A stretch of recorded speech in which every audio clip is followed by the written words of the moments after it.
अद्भुत है हमारे महादेव, इनकी लीला का क्या कहना। इसलिए भैया भागवत कथा में भी भोले बाबा का बड़ा महत्व है।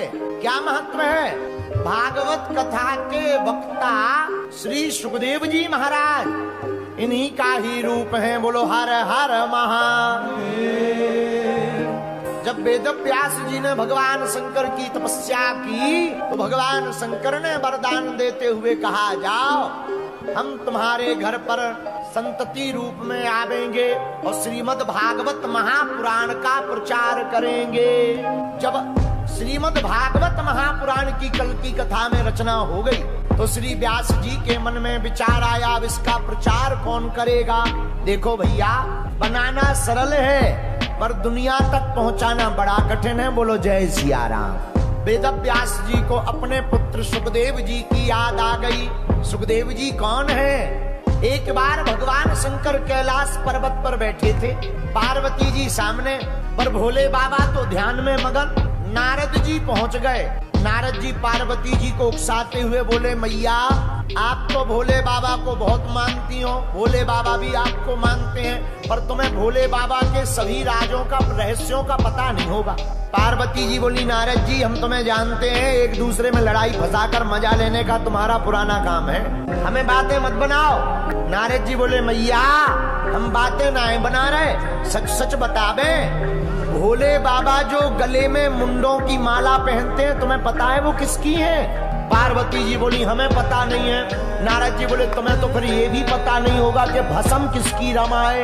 पार्वती जी बोली, ये भी हमें पता नहीं है। तो नारद जी बोले, भैया फिर तो एक और बात तुम्हें पता नहीं होगी। बोले क्या? बोले इनकी पहले भी एक शादी हो चुकी है। पार्वती जी बोले, हाँ। नारद जी बोले, तो पार्वती जी बोले, बताओ वो कहाँ रहती हमारी सौतन? नारद जी बोले, अब हमें उसका ठिकाना तो पता नहीं है, भोले ही बाबा से पूछो, अपन तो जय चले श्रीमन नारायण नारायण। नारद जी चले गए। अब तो पार्वती जी के दिमाग में वही बात घूमे। पार्वती जी बैठी कि अब जागने दो भोले बाबा को, अभी मजा लेते हैं। अब भोले बाबा जागे समाधि से, राम राम राम राम राम सीताराम सीताराम सीताराम। पार्वती जी बोली, हमारी सौतन से करो सीताराम। भोले बाबा बोले, क्या बात है देवी जी, आज तो उठते ही ना प्रणाम ना आरती ना बंदन, सीधा सा उल्टा सीधा प्रवचन, मंगलाचरण हो रहा है, क्या बात है? पार्वती जी बोली, हमें बात ही नहीं करनी, जब तुम पहले ही शादी कर चुके तो हमें बताया क्यों नहीं आता? भोले बाबा ने कहा, ये कौन सी खाज फंस गई? भोले बाबा बोले, देवी जी एक बात बताओ, नारद जी तो नहीं आए थे? पार्वती जी धीरे से हिला के बोली, हाँ आए तो थे। शंकर जी बोले, तब तो कुशल है, बातों से काम चल रहा। ये जहाँ भी जाते हैं सीधा लट्ठी उठवा देते हैं। बोलो जय हनुमान जी की। क्या हो गया? आप क्यों नाराज बैठी हो? पार्वती जी बोली, महाराज हमने सुना आपकी पहले शादी हो चुकी। भोले बाबा बोले, सही बात है। पार्वती जी बोली, महाराज अब बात तो बाद में होगी, पहले ये बताओ ये मुंड किसके हैं? ये जो मुंडों की माला है ये किसकी खोपड़ियां हैं? शंकर जी बोले, बताएंगे। और कोई प्रश्न? हाँ महाराज, ये जो भस्म है ये किसकी है? अब भगवान शंकर ने पार्वती जी को बैठाया सामने। बैठो देवी जी, आपने सही सुना, हमारा पहले भी विवाह हो चुका। किसके साथ महाराज? मुस्कुराते हुए त्रिभुवनपति भूत भावन महादेव बोले, देवी हमारा विवाह किसी और के साथ नहीं, तुम्हारे ही साथ हुआ। पूर्व जन्म में तुम सती थी, इस जन्म में तुम पार्वती बन गई हो। महाराज ये मुंडों की माला किसकी है? भोले बाबा बोले, ये भी तुम्हारी है। हमारी महाराज? हाँ, जितने मुंड हैं इतनी बार तुम जन्म ले चुकी, शरीर त्याग चुकी, और हम तुमसे इतना प्रेम करते कि जब भी तुम शरीर त्यागती हो तुम्हारे मुंडों की माला बनाकर हम अपने हृदय के पास सदा रखते हैं। पार्वती जी बोली, महाराज रुकियो रुकियो रुकियो रुकियो रुकियो, केवल हम ही भर गए, आप एक भी बार गायब नहीं भय। भोले बाबा बोले, देवी जी हमने अमर कथा को सुन रखा है, और जो अमर कथा को सुन लेता है वो फिर अमर हो जाता, मरता नहीं है।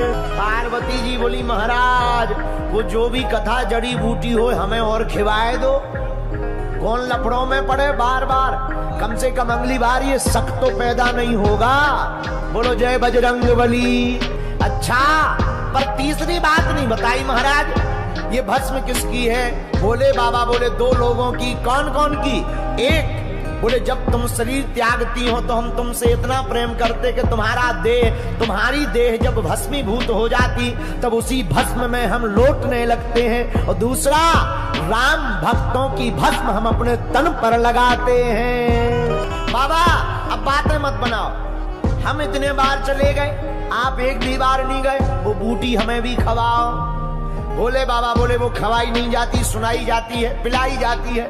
महाराज पिलाओ, अभी बर्तन ला रहे हम। नहीं नहीं नहीं नहीं, बर्तन से नहीं पिलाई जाती, फिर कानों से पीना पड़ता है। अच्छा महाराज, कानों से कौन सी बूटी? भोले बाबा बोले देवी जी वो कोई और बूटी नहीं है, राम कथा ही अमर कथा है, कृष्ण कथा ही अमर कथा है। जो भी इस कथा को भाव पूर्वक सुनेगा, सिद्धांत पूर्वक सुनेगा, भैया वह मौत से परे हो जाएगा। मौत उसका बाल वांका नहीं करेगी, वह उसका तन जरूर मर जाएगा पर आत्मा को कोई नहीं मार सकता है। महाराज हमें भी वो कथा का रसपान कराओ। भोले बाबा ने डमरू बजाई, जितने भी पशु पक्षी थे सब कैलाश पर्वत के भाग गए, लेकिन एक छोटा सा तोता उसी बरगद के पेड़ के ऊपर रह गया। वो भाग नहीं पाया, छोटा था। भोले बाबा ने कथा सुनाई, पर कथा के बीच में एक खतरा होता है। पूछो क्या? कई बार तुम देखना कथा के बीच में इतनी बढ़िया नींद आती है, इतनी बढ़िया नींद आती है कि बिस्तर मिल जाए तो 6 महीना उठे ही ना, कुंभकर्ण जैसे ऐसा लगता है। हाँ बोले क्यों? बोले कथा होते के बीच में पाप उठे अकुलाए।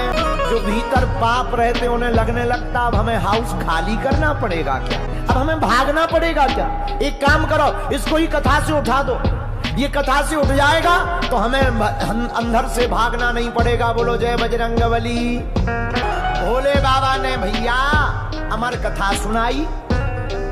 अमर कथा में पार्वती जी बीच में सो गईं, तो जो तोते का बच्चा ऊपर बैठा था उसके कानों में अमर कथा गई तो चेतना आ गई, और चेतना इतनी प्रबुद्ध आई कि वो बुद्ध और प्रबुद्ध बन गया। तो जब पार्वती जी सो गई तो कथा में बीच बीच में जवाब देना चाहिए। हाँ महाराज बढ़िया कह दी, ये बीच बीच में बोलने से कथाकार का मन लगा रहता है कि तुम्हें समझ में आ रही। बोलो जय बजरंगबली। तो भोले बाबा ने कथा सुनाई, वह सुख यानी तो तोता बीच बीच में जवाब देने लगा। जब बीच बीच में जवाब देने लगा, ओ हो कहते अमर कथा शिव शंकर भोले दानी, हुंकारी भरे माता पार्वती। पार्वती जी हुंकार भरती नहीं, पर मध्य में ही वह जब पार्वती जी सो गई तो तोता ने हुंकार भरी।